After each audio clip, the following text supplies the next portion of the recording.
Good afternoon, everyone. My name's Jenny Francis. I am the guest curator of Caribbean Contemporary Rhythms from the Edge, an online exhibition hosted by Unit London as part of the Sun Never Sets series. There are four main themes in this exhibition, and it's around environment and sustainability, identity and representation, memory and history, and globalization and the diaspora. When asked to work on this, I really wanted to put together a dynamic exhibition that brought together the vibrant and diverse artistic expression from the Caribbean region, and to explore the intersection of art, culture, and reflecting the rhythms, struggles, and triumphs of the Caribbean. I really wanted to show that the Caribbean is more than the English-speaking Caribbean. It's French, it's Spanish, it's Dutch, and it's just really wide in terms of range of people and cultures. The goals of the exhibition was really to highlight that rich and diverse expression. And when approached by Unit London, that was at the forefront of my mind. And of course, this exhibition, other goals was raising awareness of some of the issues within a Caribbean context, especially environmental and sustainability, and to foster cultural exchange and dialogue between Caribbean artists and a broader global art community. So today we have got Edward Duval-Care participating alongside Oliver Benoit, Akazuru, Alana Ford, Sonia E. Barrett, Deborah Jack, and we're also hopeful that Poker Caesar may well join us. So I'm going to ask each artist to actually introduce themselves, talk about your practice briefly, as well as your artistic journey and cultural influences. My name is Edouard Duval-Care. I hail from Haiti, but now living in Miami. And I've been at it for a long, long time, and it has evolved. My recent project right now, which is what I should be speaking about, is I've been invited to present a project for the new courthouse that they're building here, as the older one is sinking. And I've decided to visit something that I did not know about very well, which is called the Everglades. The Everglades is this very shallow river that runs across the Floridas, like probably occupies almost half of the land available in this state. But it's been reduced to maybe a third of that because in the 19th century, it's a bird sanctuary, and they practically eliminated, and nobody knows how many species were eliminated in this process, but quite a bit probably, because the ladies wanted feathers in their hats. And there was an outcry in the Audubon Society. I mean, they made a pledge and forced literally the United States government to create a space for that, as a bird sanctuary. But what I didn't know, and a lot of people might or might not, is that this river is also the biggest water filter on the planet. And I mean, it's a fact that I personally didn't know. So I'm putting that in very, like in the forefront, because if this city, Miami, where I live, is growing, I mean, besides, like it's crazy how fast it is growing, is because of this abundance of water. So when I explained all of that to the judges, and I told them as well that it was their responsibility to make sure that like it was not, like it was to be salvaged and maintained, et cetera, et cetera. I saw a little tear come down, and I said, I've got that project. I am Deborah Jack. I'm an artist from St. Martin, but I'm based in Jersey City and St. Martin. My work looks at the landscape and nature and tries to consider whether water has a memory. That's sort of been an overarching theme in my work. And in terms of more specifically looking at hurricanes, and sort of then the sort of many sort of like fingers that sort of come out of that particular line of thinking. And so early on in my practice, I started thinking about the hurricanes as a memorial to the Middle Passage, thinking about all those souls that perished on the journey during the transatlantic slave period. And so thinking about nature absorbing all of that death and pain and needing an outlet for that. And so for me, the hurricane is a manifestation of that swirl of souls, and that nature constructed its own season. And so out of that, thinking about the sea, thinking about salt and memory, making the connection then to the slave trade on St. Martin, which used salt. We have salt producing ponds. The indigenous name of St. Martin is Swaliga, which means land of salt. And so we had several salt producing ponds, which was part of the reason we were colonized as well by the Spanish, the English, and the French and the Dutch. And so making the connection then with the salt that's in the rain of hurricanes, how it sucks up the ocean and sort of rains it back down on us. And so, also then thinking now as, where I am at now is looking at the storm surge and how that is seawater that's sort of pushing into the landscape. It connects a little bit with some of what Edward was saying. He's talking about the Everglades, and now I'm looking at mangroves and other sort of protective landscapes that are meant to absorb the energy of those storm surges and what happens when they're destroyed, when we push into them with development, when architecture is placed on that, infrastructure is put there, and what happens in that space is of interest to me. The push and pull between water and the coastline, thinking about Kamau Brathwaite's tidalectics is part of that as well. What happens at that place where the sea and the land meet. And so some of my early work does look at the shore and explores the shore as a line. Salt for me is interesting because it occupies two spaces, right? So it's corrosive and it preserves, kind of like the way we remember and the way we forget. And so the shoreline for me is also that kind of conceptual space. It's a space of arrival and departure. It again depends on the association to it. And so the storm surge for me is like this kind of temporary erasure of that line. And more, I mean, growing up, I always remembered we looked at wind damage during hurricanes.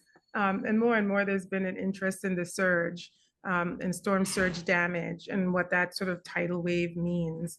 And that for me, then that temporary erasure of that line and the impact of the meeting of saltwater and freshwater. My work is sort of about that, sort of looking through sort of like an archipelagic way of thinking. St. Martin is 37 square miles. So my interest is also in this idea of like, what does small mean, right? And what is the power of the archipelago of our region, especially in relation to the sort of larger land masses and that generate a lot of the waste and a lot of the issues that lead to the climate crisis that we're in. And how do we absorb that? And how are we sort of functioning as kind of like a mangrove and a protective landscape in and of itself? I have just come back from nearly 6 weeks on the Grenadine Islands. You will know that Carriacou, Petit Martinique, Union, Canoa, Mairo in particular were almost obliterated. 80% of all house and stock in Carriacou is either destroyed or damaged. I think they said 20 structures were left standing in Petit Martinique. I know there was about 10 houses left in Union Island. Real horrible devastation. And you were talking about renewal and violent renewal, and so that's interesting. You sort of alluded to that in what you had to say. And this concept of salt and preserving as well as arrivals and departure, but for me, very painful time, very, very disturbing time. And in particular, the fact that it really brought home what the environment and sustainability means and the fragility of these islands these very important islands in terms of the overall just the world picture, industrial revolution, etc. This was where the industrial revolution, to a certain extent, the fruits of the labour there is what fueled it. My name is Sonia Barrett.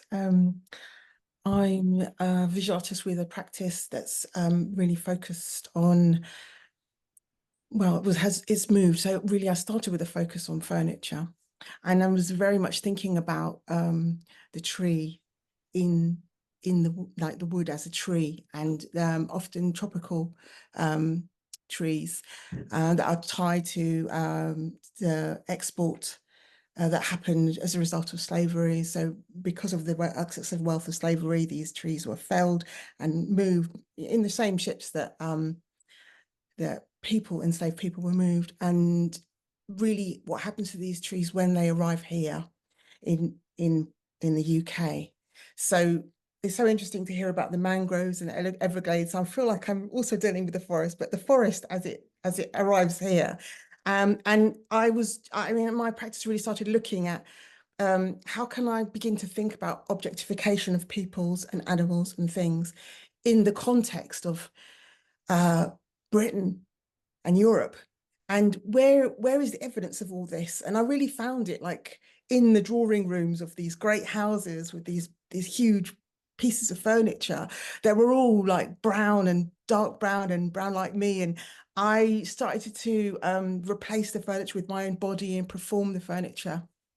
The pieces started to change, and then I started to sit with furniture and let it kind of articulate what else could happen, what else could be.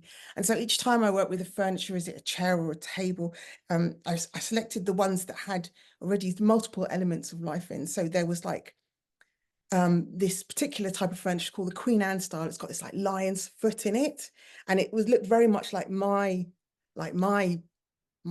hand or my feet, and but it was also a leopard or a lion. So what were these animals doing under the tables in these places? It was all very strange, and it's the most reproduced type of furniture in Europe. Every century it keeps coming back. So I felt like this was an opportunity to really look into this type of furniture. So each time I'm working with those furnitures, I'm thinking about a strategy of releasing, reversing, getting away from objectification. So you can't be used anymore. What can happen to that furniture? So that furniture contains an animal, a lion, a person, in the way that I make the four legs and make them two, and also the plant, the original plant, the mahogany or the tropical hardwood that was shipped. So all these things are together, and I try and keep them all there and presence them all in the piece. I'm working a lot with maps, and I'm working with hair, and I'm thinking about the bigger concepts, like why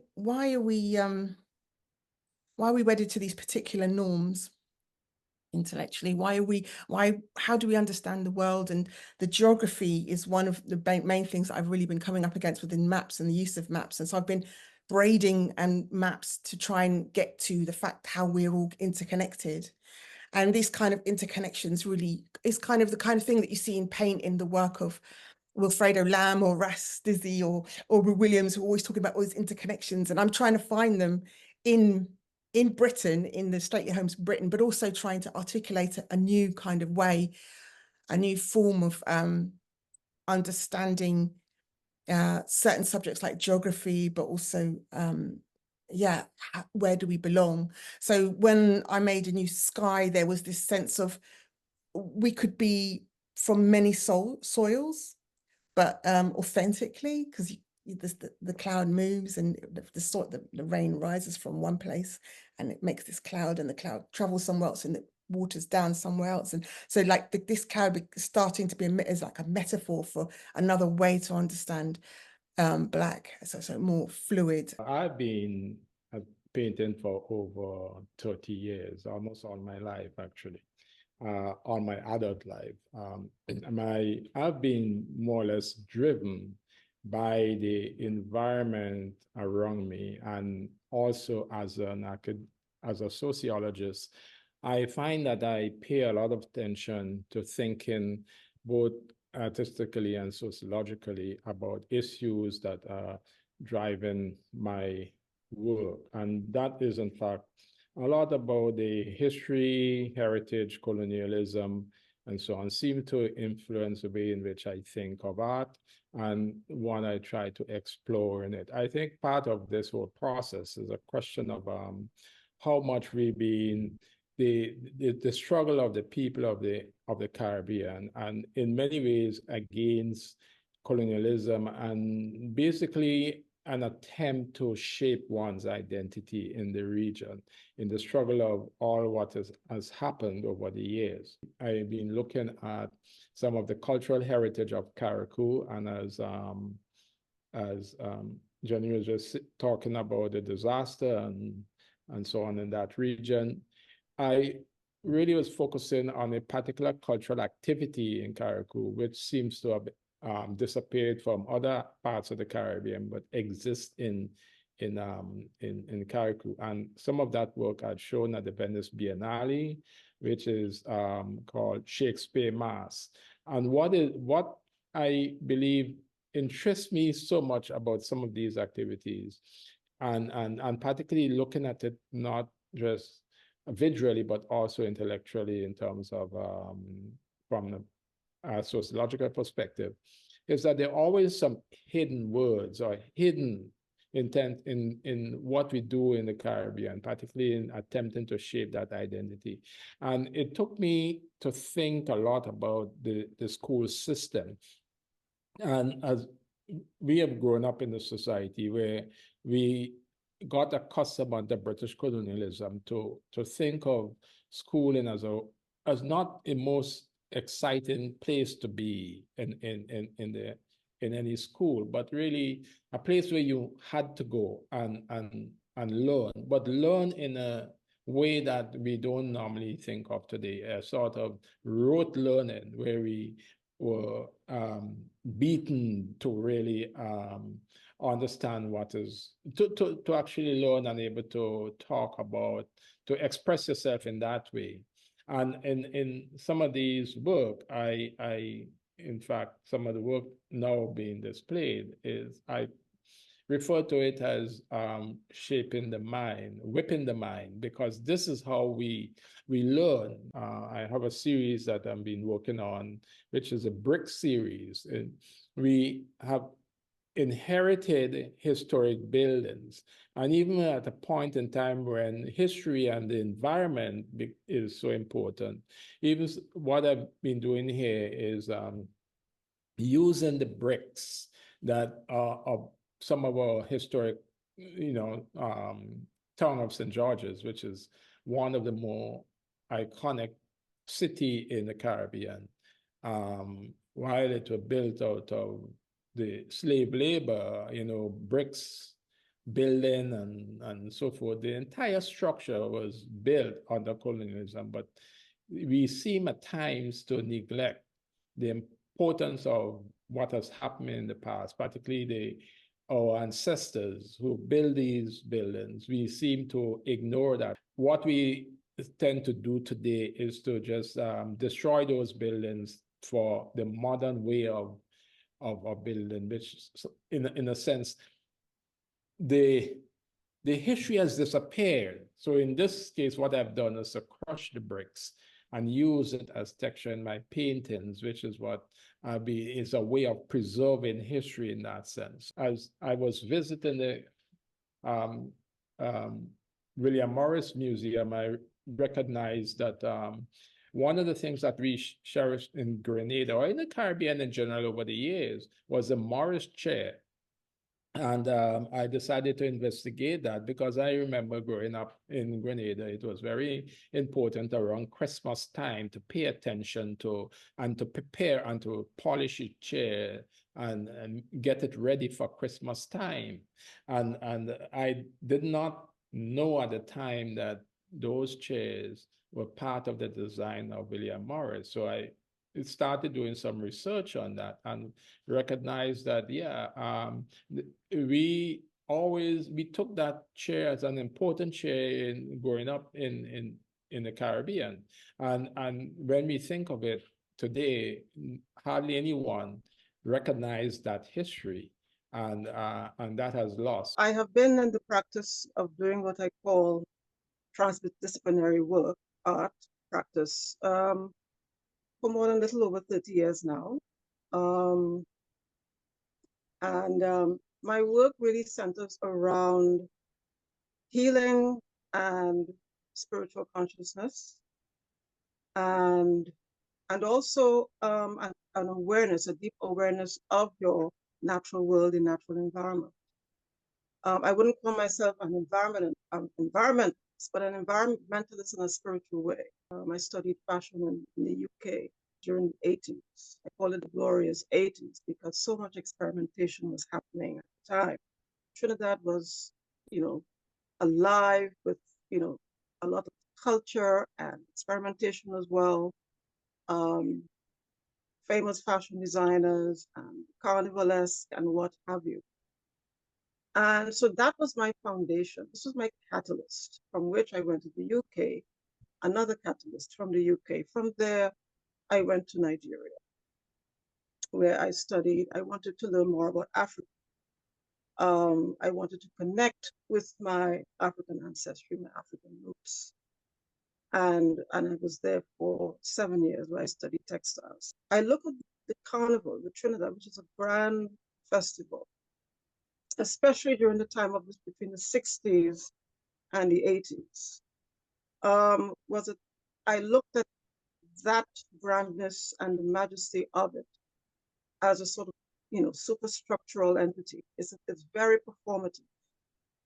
It's a wide-ranging performative tradition in the cultural landscape of Trinidad, and superstructural in the sense that it's multidisciplinary with regards to the sounds, the music, the costuming, the performance, the extempo and steel pan orchestras, very majestic happenings.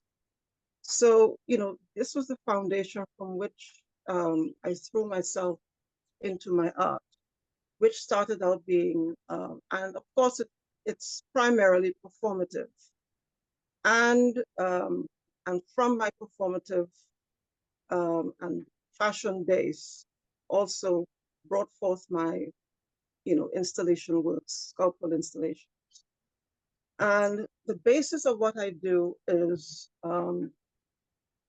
centered around healing, and especially now, because this is what it's developed to this, where you develop your consciousness, you raise your vibrations through an awareness of your inner world, your inner self, and the natural world behind you, going back to the source, going beyond all of these obvious man-built up constructions and distractions. I have been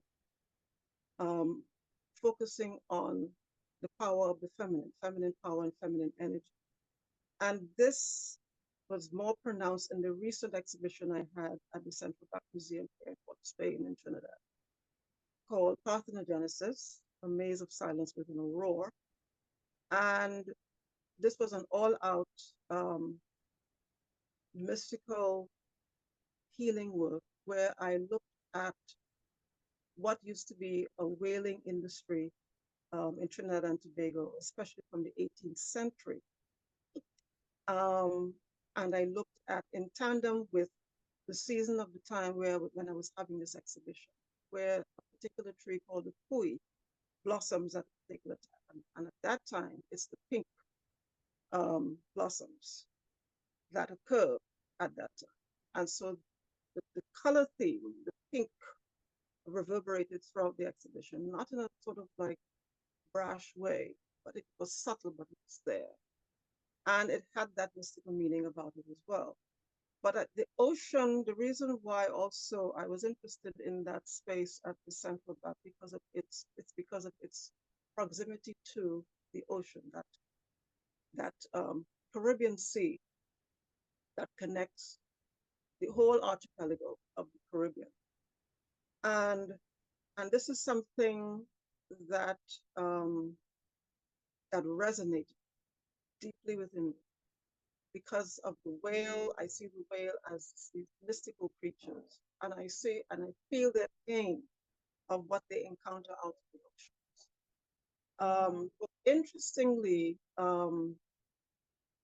I came upon a story of an African woman who was enslaved in Trinidad in 18th century Trinidad. She was tasked to be a whale watcher, and she blew this conch shell when she witnessed any whales in the Chaguaramas area.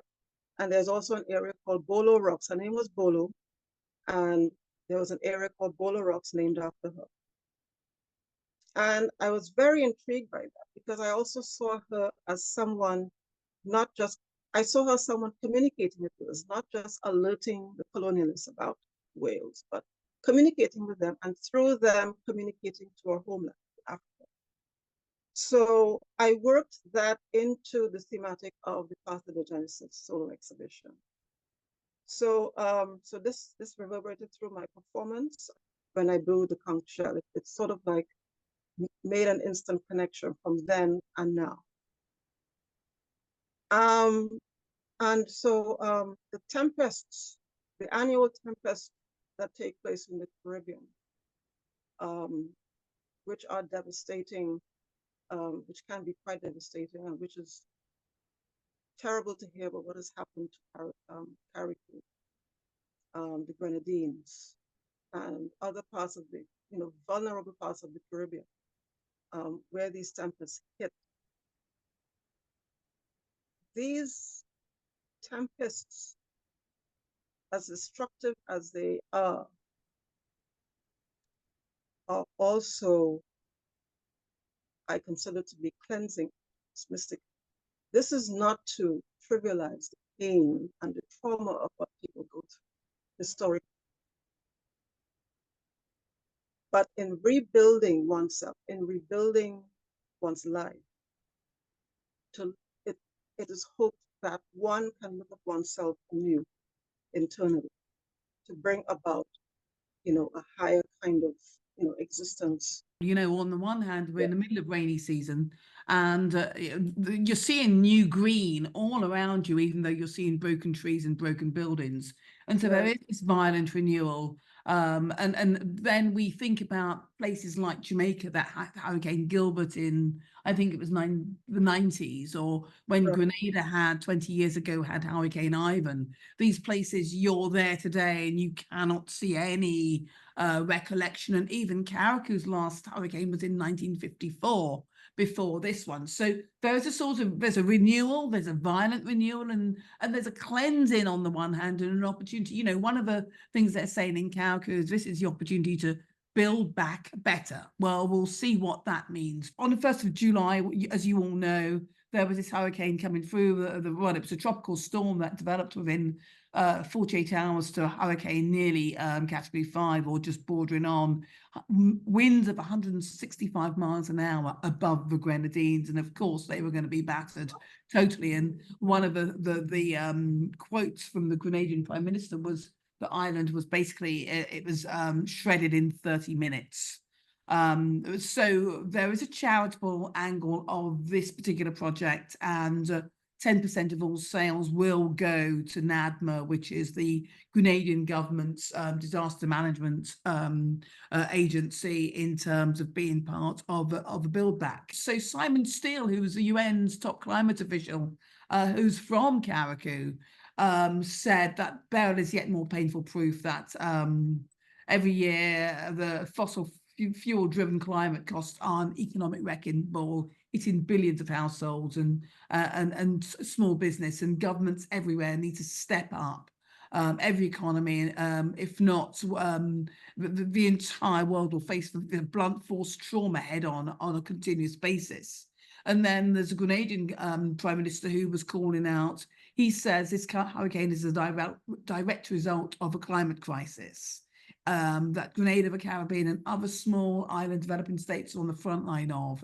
And he said, we demand and we deserve climate justice. And so on the cusp of, as conversations around reparations are taking place, it is interesting to note that he says, we're no longer prepared to accept that it's okay for us to constantly suffer significant, clearly demonstrated loss and damage arising from these events, and be expected to rebuild, be expected to borrow to rebuild year after year, while countries that are responsible for creating the situation, exacerbating the situation, sit idly by with platitudes and tokenism. So first question comes to Akazuru, and that is reflecting on relationships between the individual and the environment, and how you explore this in your work.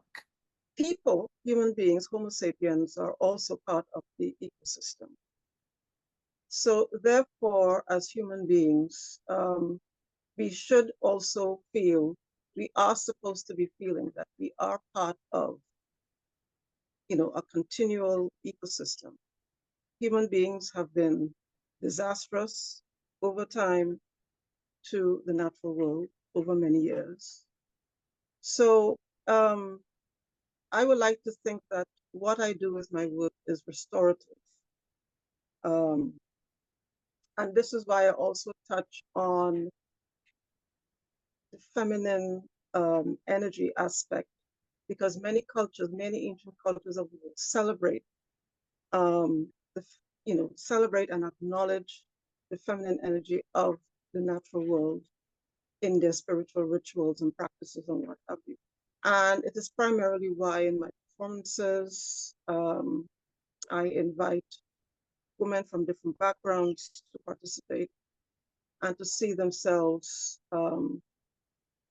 in connection with the natural world, even though a lot of us may be living urban lives. The wedge between man and nature, let me put it that way, has been disastrous for all, because we are all one at the end of the day. And it is a connected ecosystem. My name is Alanis Ford. I am a Barbadian artist. I'm very fascinated with the fact that I live in this space that others see as a paradise. And in my work, I'm trying to find, where do I, or what do I call paradise? Where can I escape to? Being here, I don't see it the same way that, others from the outside may see it. Also fascinated with the way in which we as a country also market and package ourselves to the outside, to the tourists. And in terms of, identity and representation, I do a lot of self-portraits. And I have these blue dotted figures in my work that I call my proxies. They're self-portraits, and they're also their own characters. There's a continuous dialogue between them and I, between, different gazes, like, the male gaze, the tourist gaze, my gaze. I'm only aware of my Caribbean-ness when I leave here or when I speak to others outside of this space.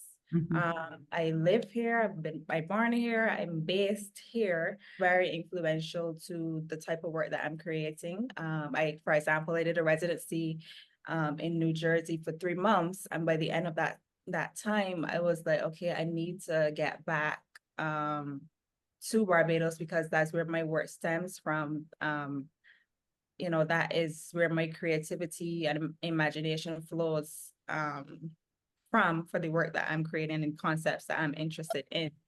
And in terms of, my identity as being a woman, a Black, Caribbean woman, we just went through our carnival, our crop over season, and, which is a huge part of our culture. We have stuff like Juve, we have the Kadooman Day and stuff like that. And I was just very fascinated, and I actually took the time to actually partake in it and actually go to different events and stuff like that. And the way in which we are so free with our body, especially the women, dancing, or we call it walking up. So I've been very fascinated with that recently, and I can now see it like starting to spill over into my work as well. So how do you connect the beauty and terror of a Caribbean landscape with broader environmental concerns, particularly this climate change that we've been talking about? For St. Martin in 1995, we went through a Category 4, 5 hurricane, Hurricane Lewis, which also compromised like over 80% of our buildings at the time. And we had never seen anything like that before. I think the maximum we'd ever had before was like a Category 3, like, you know, being on the edge of one of those. So it was really shocking. And I remember thinking, my roof was gone, everybody around me, their roof was gone. And we actually had to run out of the house. Actually, I worked for government at the time. And so we're looking at satellite footage. And I remember sort of making the comment to my brother. I said, you know, it's a slave's revenge. And he's like, what do you mean? And that was early days of the Weather Channel too. You know, we didn't have that sort of weather news as entertainment almost. And so I said, look, see, it's leaving the coast of Africa and it's coming across the Atlantic to the New World. Like, and for most of the storm, you were sort of sitting there and until we had to run, and we stayed in his car. My brothers, we huddled in the back of his Jeep while for about 16 hours, right? And so you come outside and there's a lot of devastation. And actually, it's the first time I ever saw the hills like brown, in the sense that like almost all the leaves had been stripped off. And I remember like beyond kind of like the physical damage of the house, you know, like sort of hanging clothes on the line and looking at the hills and going like, how does this ever come back to normal, right? Because it looked like somebody had set fire to the hills. I remember looking up and then starting to see green, like this blades of grass sort of springing up. And so I always say that, nature teaches us that the sites of trauma are also the sites of healing. That sort of regeneration that happens in nature, it doesn't stay traumatized, right? It pushes towards healing and regeneration. And so that sort of became kind of like one of those like conceptual platforms for the work. Like I was looking at the landscape as a space where history is held, right? Whether it's buried in the earth, and the land is the thing that remains while we pass through. And so the land and the landscape for me has never been kind of like about just sort of the beauty, right? But also when we live in the region, we also do have to live with the fact that, yes, like we are a site of trauma, colonialism and slavery. But we also have tremendous capacity for joy and celebration, right? You were talking about Carnival. And so we always live with that duality, right? We always live with this sort of the history of pain, but also celebration and seeking a balance in a way. Yeah, like for those of you, especially now, like in Carriacou and Grenada, the word resilience gets tiring. And people talk about climate resilience and we will build back. And, we got devastated again in 2017 with Hurricane Irma. So another category 4, I think if you say the word resilient to people, they sort of like, because, it gets tiring to be resilient because it also means that we're constantly being battered, right? But I do say that we do regenerate and we do restore, and there is this sort of capacity for that kind of regeneration. I remember it took a day or two for a storm to go from category 1 to 3. Now, you go to sleep and you wake up and a tropical storm is a category 4, like in hours. You can't escape the fact that then the heating of the planet, the same extractive capitalism that extracted bodies from Africa and now extracts oil and fossil fuels from the land is the same, causing the same effect, right? And so we have to sort of like, create a way to think about how we reduce these ideas of extraction. M. Nobusi Phillips, in her poem Zong, there's a term that she talks about, like exaqua, who's like the bodies, extracting the bodies from the water. And a point that always struck me in the Christina Sharp's book in The Wake, where there's a part she talks about talking to a scientist friend of hers, who talks about the fact that like the human bodies stay within the cycle of the ocean. All those bodies that went overboard, it takes like 2 million years for blood to be completely, right, for that organism to completely dissipate. And so for me, I'm like, okay, so that means that the bodies of the slaves, the blood is still in the water, which is also part of salt, right? And we're made up of salt. Our like bodies are made up of salt, and we need salt to live. If those bodies in the water, then when you think about it, then the Black Atlantic is everywhere, right? Because currents move. And so, that's why I film off the coast of Maine, because the coast of Maine is the Black Atlantic. You know, I film off the coast of the Netherlands because the Black Atlantic is there. It's like touching us all, right? The water doesn't stay still. And these are concepts to me that have come out of the region, right? Glissant talks about these things, and you know, Sylvia Winter talks about these things, and all, you know, and so I think we've always been in conversation with the natural world. You know, Suzanne Césaire talks about like those things too, in terms of cultivation and the land and control of the land. And so my work is in direct sort of like conversation with that kind of geography, you know, like the thinking of geography as something as a way to control land and to extract from it. And I think of us having like a counter to that geography and those notions. Sonia, talk to us about your interdisciplinary approach and how you explore the complex layers of identity, particularly through the lens of migration and displacement via your work. I know these things are kind of separated in the show, but I just really feel that displacement, migration, and the environment are just so married. For example, in returning to think about trees or tropical hardwoods, when those were felled, they were felled to extinction, and the actual land moved. So when they were taken, the soil disappeared, the topsoil disappeared.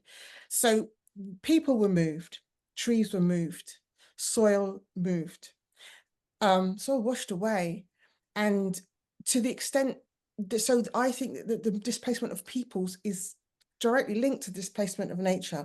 And to discover this, like there's this kind of, you know, very European crime, like a whodunit, and it's in the drawing room that we can see the body. And this body, it's a tree, it's a person. When all those trees were felled to extinction, then they would cut down European trees and color them like tropical hardwoods to keep making that kind of product, right? So I think that's so interesting. Like, so, you know, and also it speaks to the hybridity. So you can have wood in this country that's kind of faked mahogany, which has a veneer, right? It's just a skin layer. And so, like, what does that mean in terms of displacement, in terms of second generation people here, like myself, who are like growing up in the UK, but we, you know, our origins are somewhere else. Like we're complicit in this whole engine. And I think it's important to think about, like, rather than just thinking about displacement as a separate thing. Displacement is part of the engine of capital, and that's what requires all these people, all these resources, all this movement, and it's all like linked in a quite horrific way. But in terms of my work with clouds, it's really to try and think about how could we think about this displacement and understand being like authentically of many soils. We can be authentically from multiple places. And so like I've really focused on the black cloud as the cloud with the rain. So it's back to environment as well. And the black cloud travels. And it moves into religion because the celestial is always, like in Europe, a white space. And so it's about reclaiming that sky, again, nature, but also spiritually, re-envisioning what nature is. Like in European understandings, like the black cloud is a negative thing. It's the one that you don't like, but actually it's the life-giving, fertile space. It's the rain. It's actually a very good thing.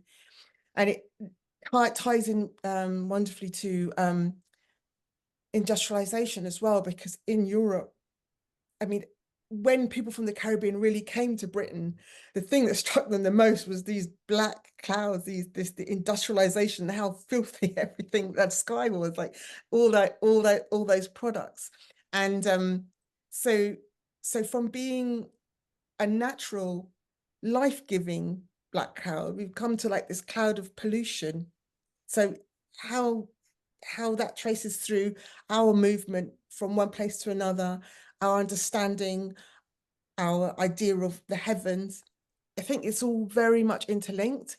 And I'm trying to keep all those things in one place with my work rather than just think about like one aspect, and also always retain the complexity, like how they're all tied together. I don't want to just think about displacement of people or the destruction of nature without situating that in terms of whodunit. As we get more and more frequent with the hurricanes and they become a higher category earlier and earlier on, there'll be more people who will need to move. So the difference between migration and displacement, sometimes it's just really academic, right? It's just like, because if you're, when are you, you know, if your country's been devastated economically, you migrate. Is that really a choice? I'm going to call on Edward and Oliver to talk to us. And there are two themes I'd like us to explore. One is a historical importance of the Haitian Revolution, which happened at the same time as the American and French revolutions, but we forget that, as well as the Grenadian Revolution and the legacy of colonialism. And the second thing I'd like us to discuss, Edward and Oliver in particular, but it's a conversation for you all to join in, is the artistic importance of someone like Knut Kalist.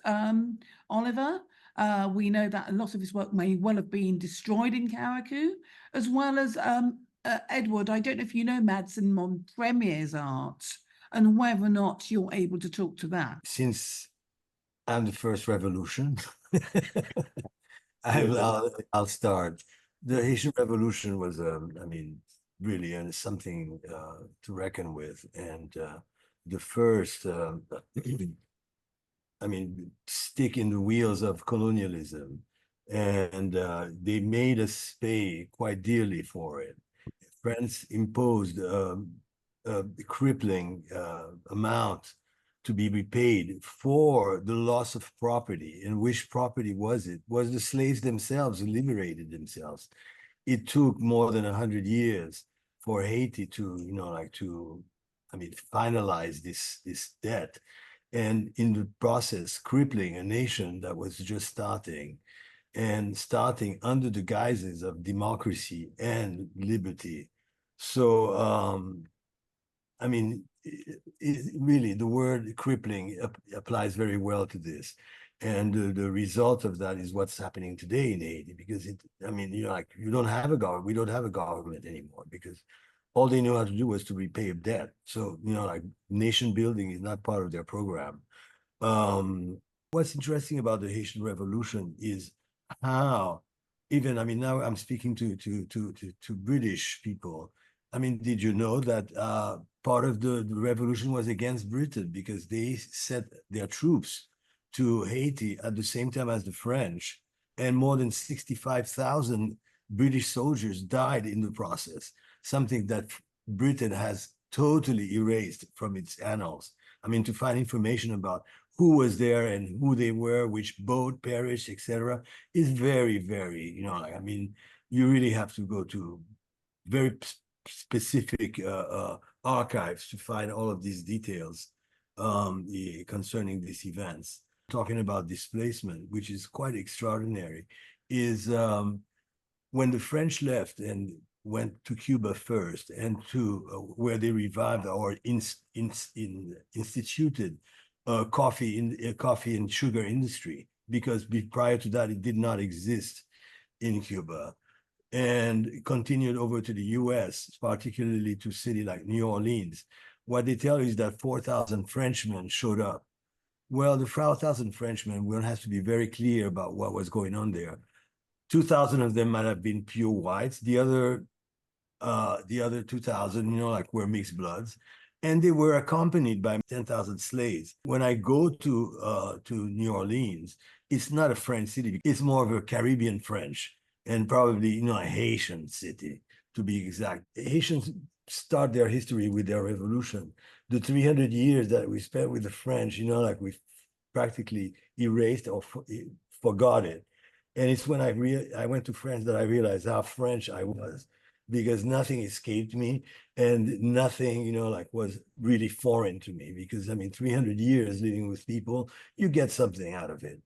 But also we've, you know, like we've realized as well how this cohabitation, I mean, created new parameters, new visions, new ways of seeing things. And when these slaves went to the United States, I mean, you know, like they percolated, and places such as the White House was completely built by Haitian. My work is all about that, and how people understand spaces or revisit spaces. And me, you know, like I'm just trying to make sure that the information is there, because it's not in the, it's very rarely in the books or history books, even in our country. I mean, I mean, the 300 years were erased. I mean, it's like two pages in our history, the colonial period. And it's only when I went to France that I realized, you know, like the impact this had, and how viscerally we are connected in many ways. Moving here in the United States as well, I realize, you know, like this, I mean, this new world is not, you know, like it's a really truly permeable kind of, you know, like space where people, despite rules, despite laws, despite armies, despite, they just, if they have to move, they move.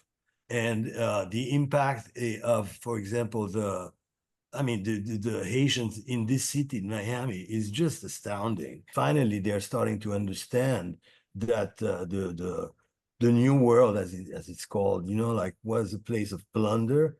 And after 500 years, the plundering has to at least, you know, like be revisited and understood, because it's not simple. I mean, who took what, you know, like how was it abused? How was, you know, like the locals, how were they displaced, how were they impacted?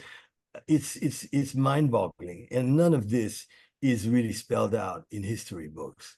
And I think it's time for a revision generally of what it is called, you know, what is conceived as the new world. The history has to be explained and revisited and literally reframed, so that people really understand their position. I mean, who they are within those histories. And I mean, it needs to be done, because I mean, if it's not done, we're going to continue doing the same thing, and it's pathetic. So the more information we get on our histories, the better it is. So I commend all of you here for doing your part. I mean, that's what we're supposed to do as artists, I guess.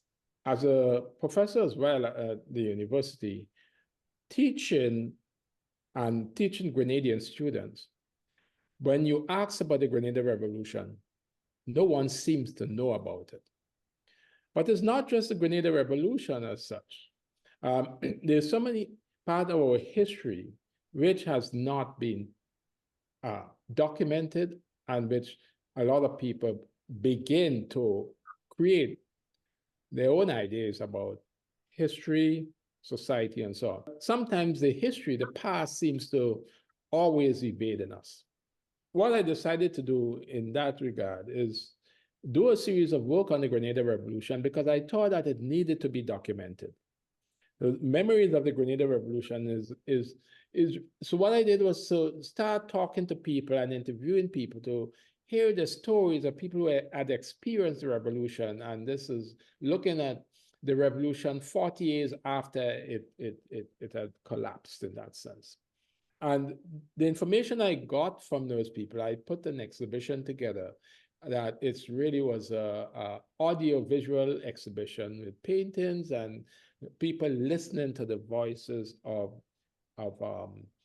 people, of what they remembered about the revolution and so forth. Even the work of Canute Callis and I will also say John Benjamin and Cato, who was only a prominent artist, because I always concerned that the history of Grenada art has not been written. And I guess this is because sometimes we always ponder towards the new and forget what has passed. And what has passed is so important for informing the future. In a sense, you could say there's an active effort to make sure that revolutions are not being thought about. So in a sense, we have to either write our history or record it or rewrite it, for the future generation. And that's the approach I see my work, in that context. Alanis, the Caribbean is really frequently associated with vibrant colour. How do you use colour to explore themes of femininity and empowerment in your portraits and work?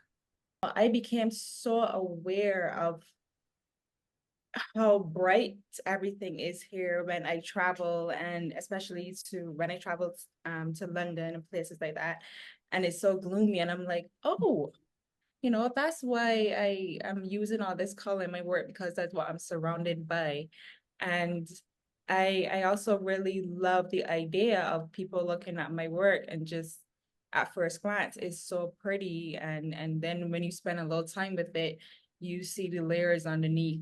In secondary school, I was best friends with a white passing Venezuelan, and I became hyper aware of my features in a different way that I never paid attention to, growing up. And I started doing this thing where I was comparing my lips to her lips. I really became hyper aware of my features.